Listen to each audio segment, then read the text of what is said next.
खराब हवामानના કારણે ઉત્તરાખંડમાં ચારધામ યાત્રા પ્રભાવિત। 5 સપ્ટેમ્બર સુધી સ્થગિત કરવામાં આવી ચારધામ અને હેમકુંડ સાહિબ યાત્રા।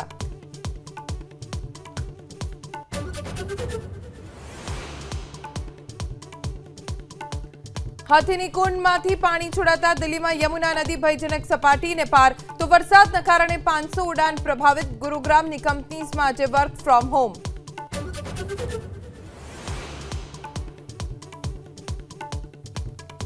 મરાઠા અનામત આંદોલનને લઈ મનોજ જરાંગેને મુંબઈમાં આઝાદ મેદાન ખાલી કરવા આદેશ।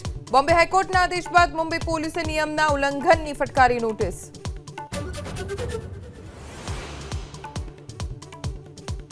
અમદાવાદની 7 ડે સ્કૂલ એજ્યુકેશન ટ્રસ્ટ નહીં પણ કંપની હોવાનો ખુલાસો। લીઝ કરારનો ભંગ અને ગેરકાયદે બાંધકામ કર્યાનો એએમસીની તપાસમાં ઘટસ્ફોટ।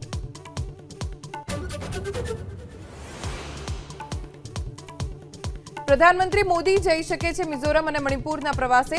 13 સપ્ટેમ્બરે પીએમ મોદીનો મણિપુરનો પ્રવાસ સંભવ હોવાનો પીટીઆઈનો દાવો।